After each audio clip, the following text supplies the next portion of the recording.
विनी, ये मैं क्या सुन रहा हूँ? तुमने बंगले की सिक्योरिटी हटा देने का ऑर्डर दिया? हाँ। तुम होश में तो हो? तुम्हें पता है ना तुम दोनों की जान को खतरा है? क्या खतरों से खेलना हमारा पेशा नहीं? हाँ, लेकिन ये सिक्योरिटी हटाकर तुम करना क्या चाहते हो? मैं जुआ खेलना चाहती हूँ, मेरी जिंदगी का आखिरी जुआ। जुआ? अश्विनी, दिवाली के दिन लोग जुआ क्यों खेलते? कितनी हिम्मत से पूरे साल भर की कमाई जुए में डालते हैं, ये देखने के लिए कि तकदीर उन्हें साथ देती है या नहीं।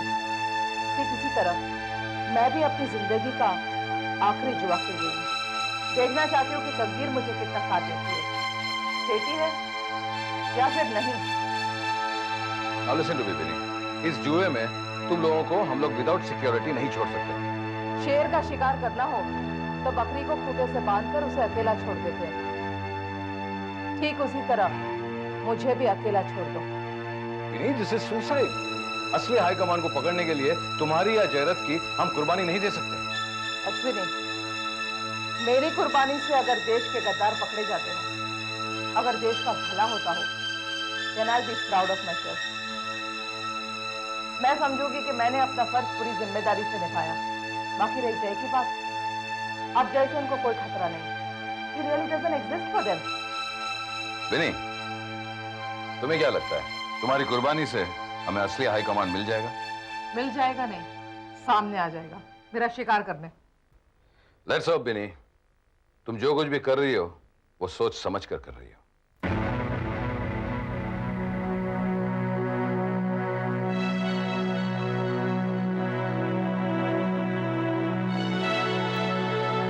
अश्विनी, जो समझ में ना आए उसे अफसाना कहते हैं, जो समझ में आए वही जिंदगी है। This is life, let's take the chance.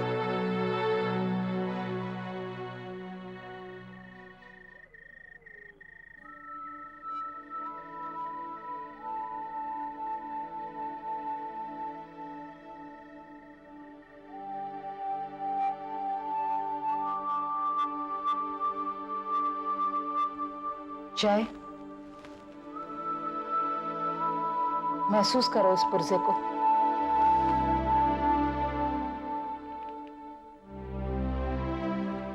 ये पुर्जा हमारी सारी मुसीबतों की जड़ है जय।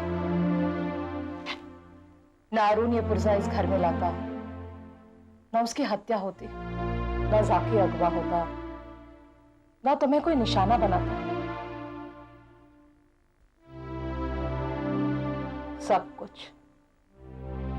सब कुछ इसी की वजह से हुआ।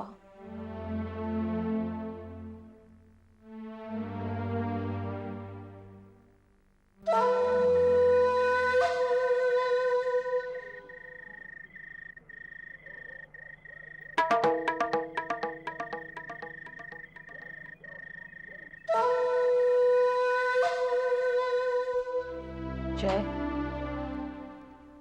इस पुर्जे ने आज तक हमें मुसीबतों के सिवा और कुछ भी नहीं दिया है। फिर भी एक उम्मीद के साथ जी रही हूं। इतना सब कुछ खोने के बाद भी हम इसी से सब कुछ वापस पाएंगे।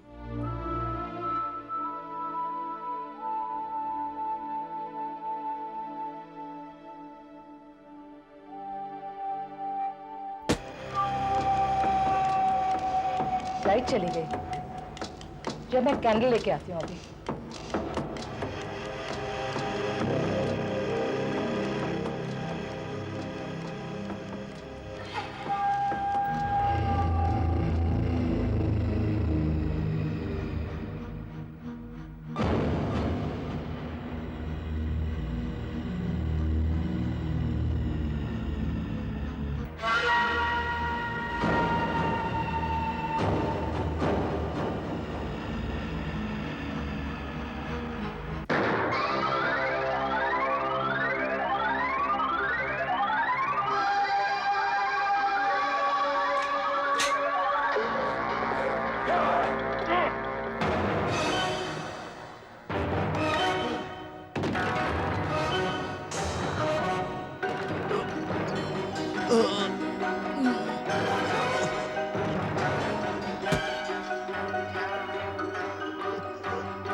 ये सब इसलिए हुआ क्योंकि विनोदी ने खुद सिक्योरिटी हटा दी और खतरे को न्योता दिया। Sir I think she was right. हमने सिक्योरिटी हटा दी और ये शिकार खुद ब खुद हमारे सामने आ गए। मगर किस कीमत पर अश्विनी, किस कीमत पर? इसमें दोनों की जान भी जा सकती थी। ये तो अच्छा हुआ कि दोनों बच गए। सर हम लोग पुलिस फोर्स में काम करते हैं, अगर जान की परवाह करेंगे तो फर्ज कैसे निभाएंगे? But sir I am glad about one thing, ये मुजरिम हमारे हाथ लग गया। क्या ये वही आदमी है जिसकी हमें तलाश थी? Well I don't know sir, हमें एलबीएस की तलाश थी। इस आदमी के बाएं हाथ पर एलबीएस का निशान मिला। नहीं अश्विनी, मैं एलबीएस के बारे में नहीं पूछ रहा। मेरा इशारा उस आदमी की तरफ है जिसकी तुम्हें, मुझे, हम सबको तलाश है, जिसको पकड़ने के लिए तुम वचनबद्ध हो Ashwini. Is this man high command? क्या यही आदमी हाई कमांड है? अगर नहीं है तो और mission is not complete. Sir इस वक्त ये कहना बहुत मुश्किल है कि ये आदमी हाई कमांड है या नहीं, लेकिन एक बात का मुझे पूरा यकीन है कि ये वही आदमी है जिसने जयरत पर खेरवाड़ी में गोली चलाई। अगर उसके मरने से हमें क्या फायदा हुआ? ये अगर जिंदा होता तो हम उससे सब कुछ उगलवा सकते। नहीं सर, एक बहुत बड़ा फायदा हुआ है। इसकी वजह से जयरत ठीक हो गया, is come back to his senses. And I think आप वही बता सकता है ये आदमी कौन है।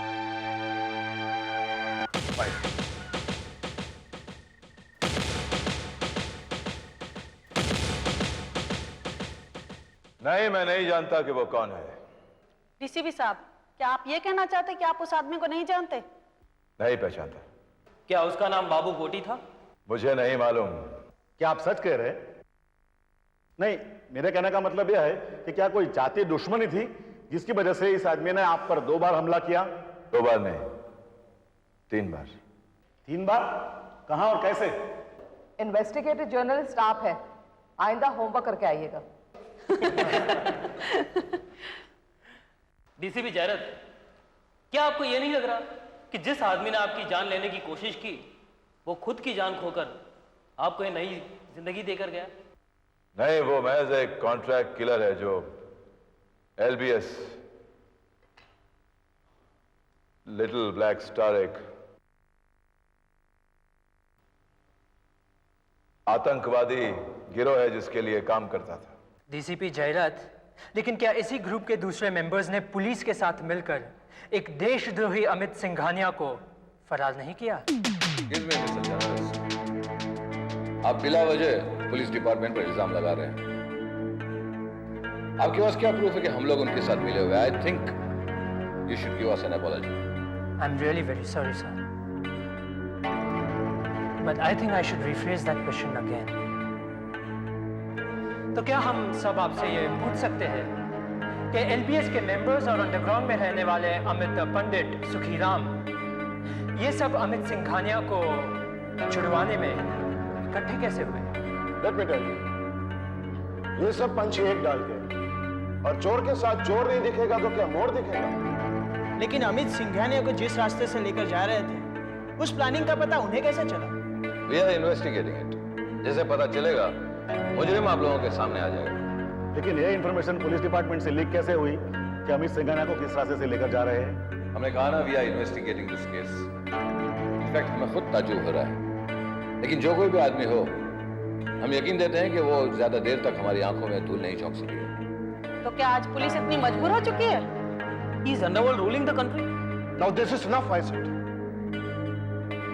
आप लोग यहाँ पे पुलिस फोर्स पर कीचड़ उछालने के लिए आए या फिर हमसे सत्य जानकर लोगों को बताने के लिए आए? सत्य तो हम तभी बताएंगे जब आप लोग सच बोलेंगे। अगर आपको ये लगता है कि यहाँ बैठकर हम झूठ बोल रहे हैं, तो फिर इस प्रेस कॉन्फ्रेंस का कोई मतलब ही नहीं है। डीसीपी जयरत, ड्यूटी आवर्स के बाद आप कहाँ मिलेंगे? कहाँ मिलेंगे? क्या मतलब?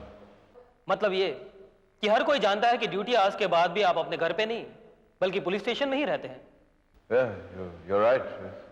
तो क्या अब भी जनता आपसे यही उम्मीद रखे कि या तो आप पुलिस स्टेशन में मिलेंगे या फिर विनोदी वर्मा के घर?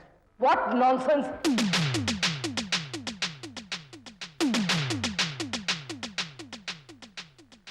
Benny, sit down. नहीं जाए, let's go. Sit down, Benny. Sit down.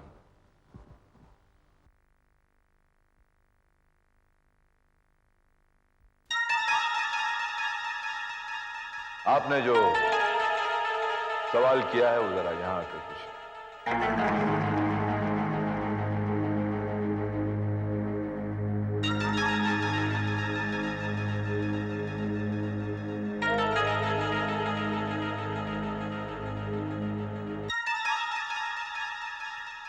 जी मेरा सवाल ये था कि आप पता है तुम्हारा सवाल मुझे।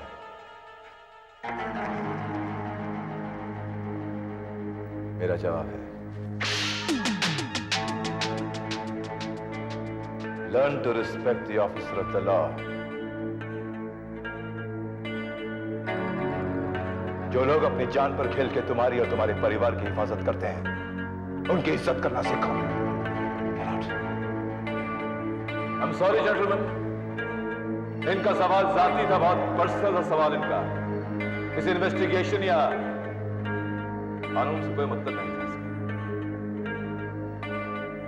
Conference is over. Let's go.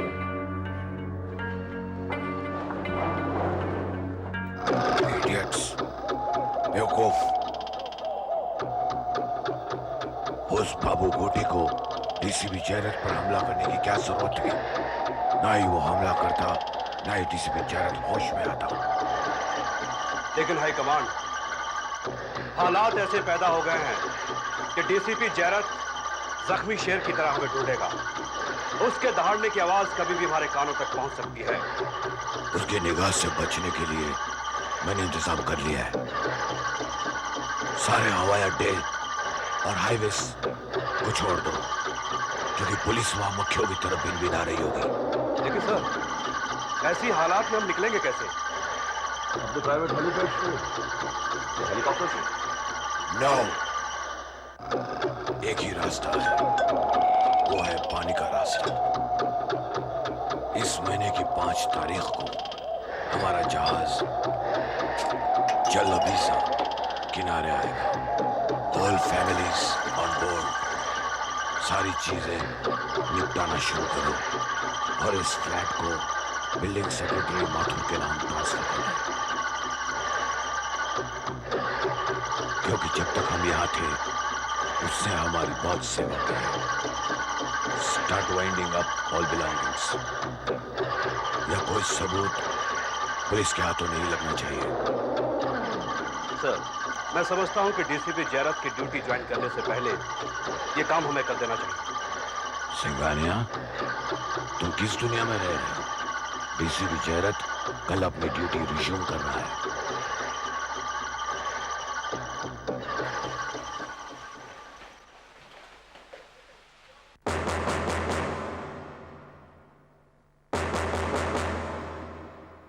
Welcome sir.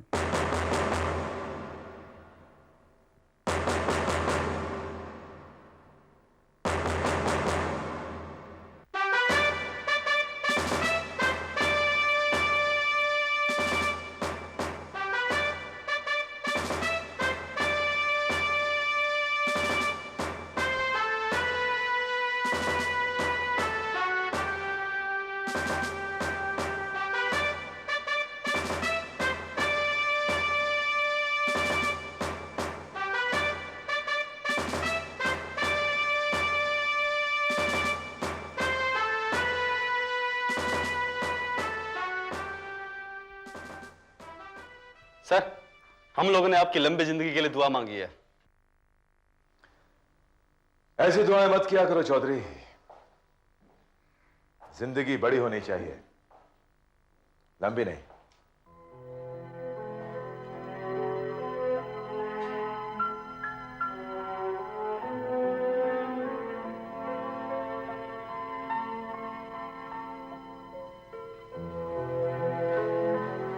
Sir, क्या सोच रहे हैं आप?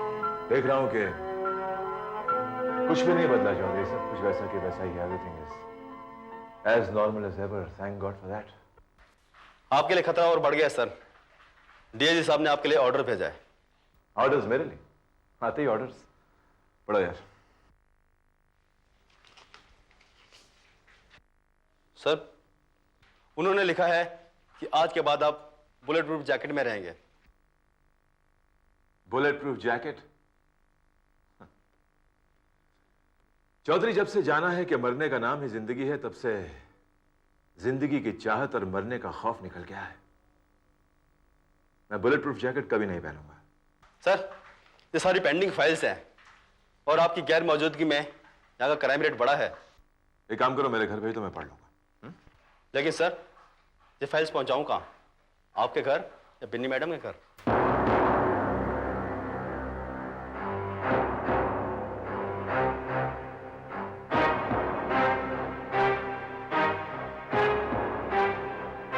यही रहने दो, मैं कल आके पढ़ लूंगा।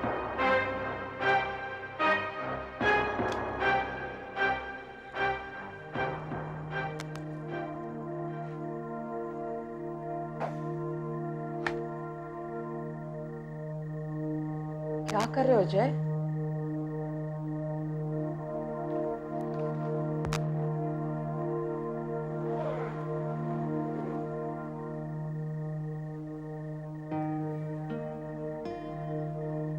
जा रहे हो तो? हाँ।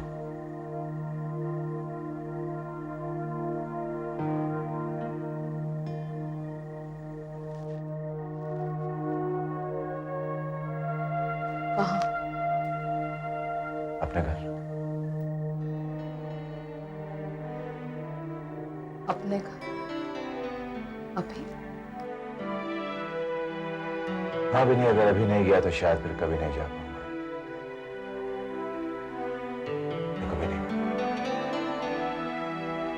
तुमने जो कुछ भी मेरे लिए किया उसका ना तुम्हें शुक्रिया अदा करके या थैंक यू बोलकर इस रिश्ते को छोटा नहीं करना चाहता, और ना ही मैं अब यहां रहकर इस रिश्ते को बदनाम करना चाहता। जय, किसी आम आदमी ने कुछ कह दिया और तुम? नहीं, ये जो आम आदमी है ना, यही हमारा समाज है, यही हमारी दुनिया है जिसमें हमें जीना है, और ये लोग हमें इस तरह जीने नहीं देंगे। इस रिश्ते को कभी अपनाएंगे नहीं, एक्सेप्ट नहीं करेंगे। मगर क्यों जय? क्योंकि इस रिश्ते का कोई नाम नहीं है विनय, और जिस रिश्ते का कोई नाम नहीं होता है दुनिया में उसकी कदर नहीं होती, इज्जत नहीं होती। इस रिश्ते की किस किस से लड़ेंगे हम, किस किस का मुंह बंद करेंगे? दिनी, मुझे अपनी कोई परवाह नहीं है, मैंने तो अपनी जिंदगी के साथ समझौता कर लिया है, लेकिन तुम्हारी तरफ होंगी ये मुझसे बर्दाश्त नहीं होगा। सारी कर जय, और कुछ मत बोलो प्लीज। इस भूले हुए अफसाने का फिर से आगाज हुआ है, उसे अब अंजाम तक पहुंचा कर ही रहूंगा।